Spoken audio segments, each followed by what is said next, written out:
Welcome to Cheat Sheet Tale, where secrets slip, lies unravel, and the truth always has a twist. Real stories, raw confessions, and shocking betrayals. Drop a comment if you've ever caught a red flag too late. Now let's get into today's tale. I'd like to share my experience dealing with a challenging situation involving my mother-in-law Margoti.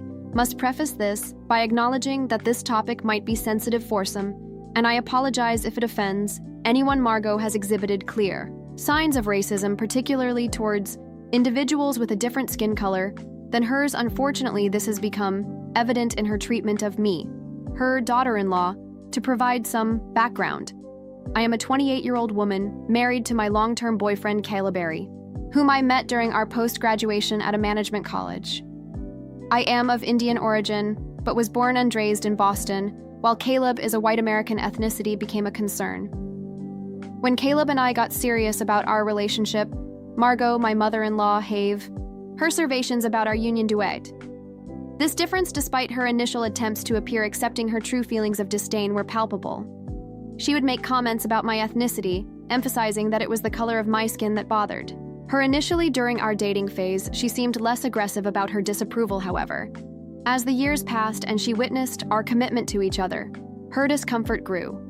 She would openly address me using derogatory terms even in the presence of Caleb. This negativity escalated when Caleb began discussing our future together. Margot's animosity extended beyond verbal remarks to mocking me, directly criticizing everything from my choice of clothing to personal habits. Despite being as American as she is, she consistently categorized white Americans as us, and we, while referring to people of color as they. Eventually, Caleb reached a point where he stopped visiting his family during festivities and special occasions due to Margot's behavior. While I valued family connections, I couldn't be happy with Caleb cutting ties, as I cherished my own family deeply. Initially hesitant about marrying into a family where I felt unwelcome, Caleb helped me understand the importance of setting boundaries and ensuring that our choices were respected, even though my parents shared my concerns.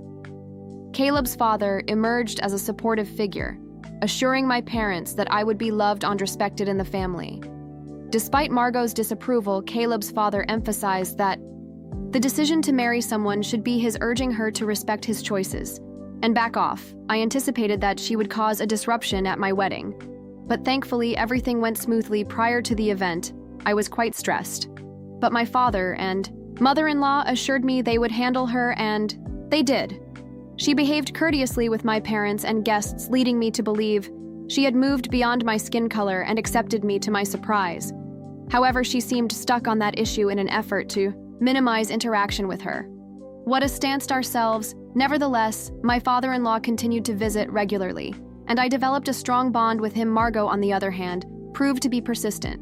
Despite our decision to stop visiting her, she started showing up at our house unannounced. Eventually, we felt obligated to host her, considering she was Caleb's mother and we couldn't be rude. What bothers me most is that every time she visits, she inquires about our family planning. I tried evading the question, claiming we haven't thought about it yet, but her response is always a vague "good."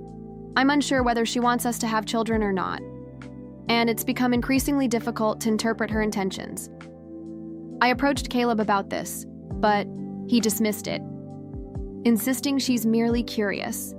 The problem is she never brings up the topic in front of him, making it challenging to convey the discomfort I feel from her body language and tone.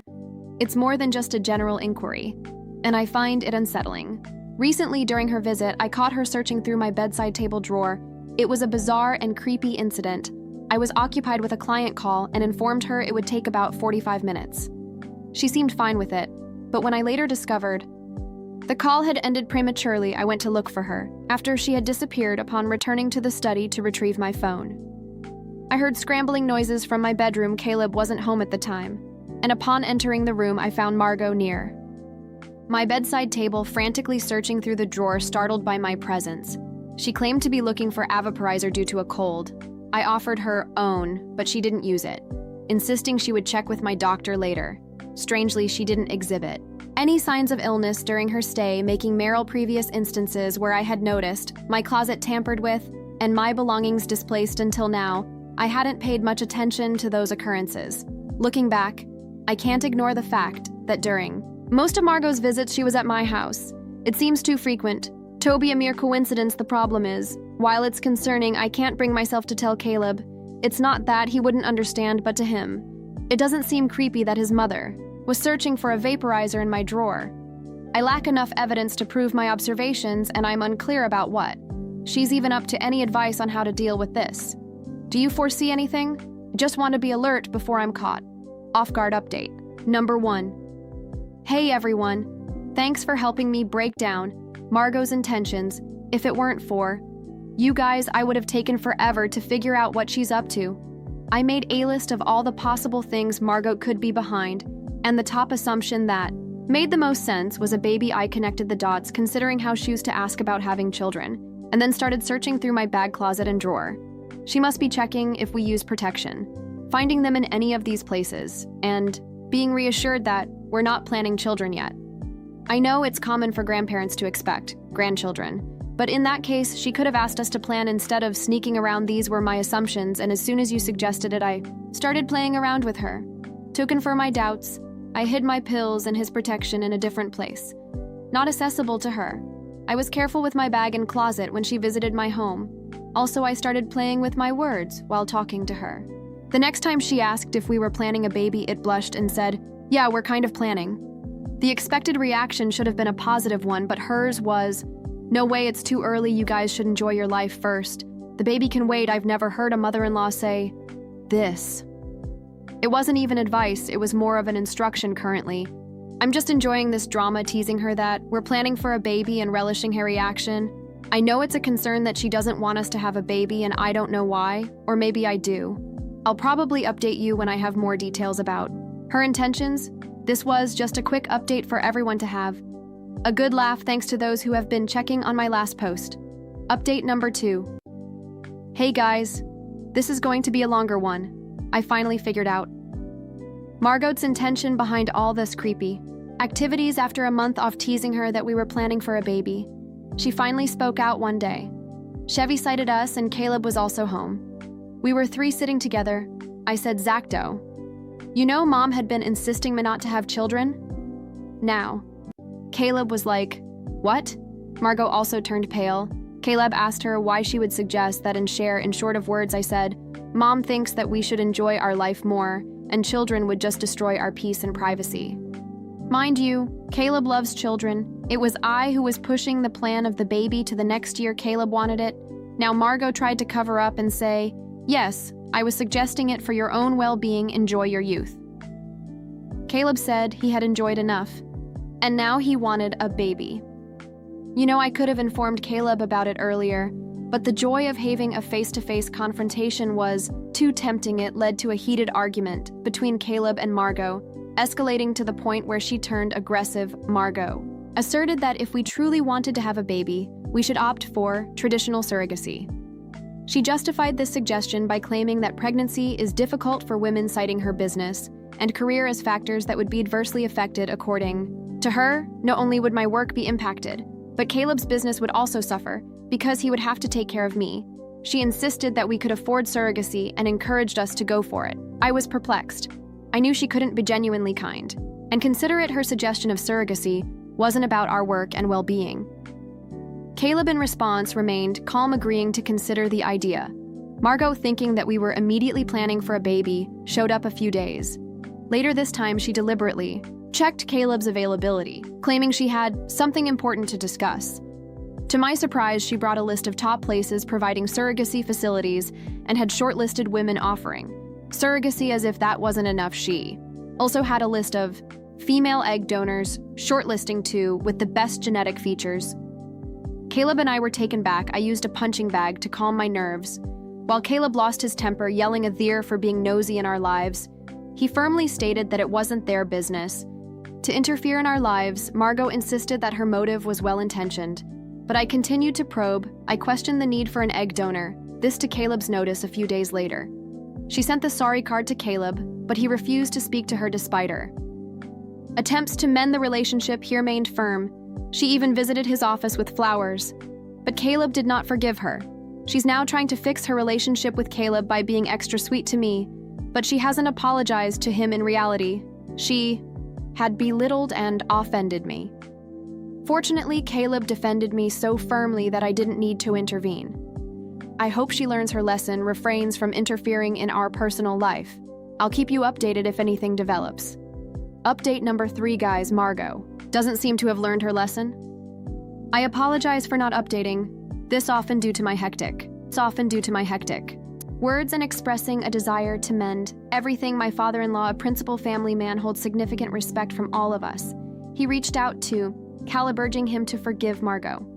Caleb, influenced by his father's values, forgave his mother but established a firm boundary against her interference in our lives. Margot pledged not to meddle, expressing guilt and a desire to spend time with us to cope. Although Caleb and I spent minimal time at home due to work parties or vacations, we allowed late Tuesday amid discussions about children. Caleb and I decided to start planning for a baby immediately. Despite our efforts, my cycles came and went with no positive results. After 3 or 4 cycles of trying concerned, we consulted a doctor repeating, test for genetic issues and psychological barriers, but nothing surfaced. The doctor advised us to keep trying for at least a year. A visit to our fertility counselor revealed the challenges some women face after years of trying, providing a glimmer of hope while Margot lived with as she did not intrude, and I kept the fertility struggles from her attributing my stress to work as therapy proved ineffective is stumbled upon something suspicious, Margot tampering with my morning juice. I witnessed it and confirmed my suspicion. With my maid's involvement, I promptly disposed of the juice and realized that the lack of side effects indicated a connection to my birth control pills. I refrained from eating or drinking anything separately and considered revealing this to Caleb. Lacking evidence, I consulted a doctor friend who suggested avoiding revenge at that point and instead recommended distancing myself from Margot. She requested me to assure Margot that I was opting for traditional surrogacy due to me alleged inability to produce healthy eggs. I insisted on a written report, but she claimed she couldn't risk her career. Despite this, she created a fake report under her name and location stating that I was not fertile enough to produce eggs. Returning home, I showed it to Margot Finning. Tears and distress, I conveyed that the doctor suggested surrogacy, and she appeared delighted. I asked her not to inform Caleb because he wouldn't agree to using someone else's genes for our baby, making her my ally. We both started looking for doctors and surrogate mothers. Margot, however, urged me to continue the search as she had to turn to her husband. She insisted on finding gorgeous white women as donors. Once she left, I confronted the maid about the birth control pill incident tearfully. She confessed to Margot's instructions, but he recorded her admission. I didn't fire her because she was bribed by Margot, threatening to report her to the police if she revealed this to Margot. Now that Margot is not around, I'm hoping to conceive naturally. I'll update you when I have time. Thanks for checking in. Update number 4. Starting with good news, we're expecting twins in February. No, it's a late update. Blame my pregnancy exhaustion. Conceiving on the first cycle after Margot left Caleb, and I were overjoyed. Upon seeing the positive results, our happiness doubled. Upon seeing our twins on the ultrasound, insisting on keeping the pregnancy a secret until the first trimester was over. After I explained to Caleb about Margot's actions, I played the recorded confession for him, and he was furious, but chose not to fire the maid. We minimized conversations with Margot, occasionally updating her on our surrogacy progress, claiming we had put a halt on it. About a month ago, it was Margot and father-in-law's 30th anniversary, and they organized a huge celebration. I proposed using the occasion to announce our pregnancy as I was about to complete the 3rd month. After the cake cutting during the toasts, Caleb and I announced our family of 2 was soon becoming a family of 4, presenting 3D images of our twins. People showered us with love and blessings. Margot assumed we were pregnant through Stacy, so her reaction was subdued later. She asked why I hadn't informed her about the Stacy. I suggested discussing it after the party, and once the celebration ended, we gathered as close family members. Margot questioned why I wasn't drinking and demanded to see a picture of the egg donor to examine her facial features. In response, I tightened my dress to reveal my tiny baby bump. Margot, taken aback, lost her composure, yelling and hurling insults at me. Caleb intervened, urging her to stop, but she proceeded to disclose all our conversations about infertility and surrogacy. Standing there quietly, I felt the weight of her revelations. Caleb played the confession recording for everyone, leaving my father-in-law furious to learn about Margot's malicious actions to prevent my pregnancy. In her defense, Margot expressed her reluctance to see a brown child in her family causing an uproar among Caleb's extended family. Shouting and yelling ensued primarily between Margot and the others presenting, including Caleb's uncle, brother-in-law, and his wife Margot continued making outrageous statements, and I couldn't hold back my tears any longer. My father-in-law sternly warned Margot that if she spoke one more word against me, he would divorce her. Caleb asserted that she'd done enough harm and banned her from our home and future children, and Margot left the house portraying herself as the victim, claiming nobody understood her. My father-in-law and others consoled and apologized to me for Margot's behavior. Despite his apologies, my father-in-law expressed regret for failing to keep Margot in check. Caleb and I decided to take a short trip to help me cope with Margot's wrath and the impact on my mental state due to pregnancy hormones. During the trip, it cried uncontrollably, but it eventually aided in my emotional recovery. Despite Margot's attempts to contact Caleb and apologize, he remained adamant about no tallowing her in. During not the pregnancy phase, we couldn't trust her. Fearing she might disturb me mentally, I wanted to focus on being happy and enjoying my pregnancy. Thank you all for the love and blessings. Please wish me a healthy pregnancy. I'm not surprised that the mother-in-law was cut off towards the end of the story, and the father-in-law gave a strict warning if she continued with her behavior, he would divorce her. I'd love to hear your thoughts on this story. Feel free to share your comments below.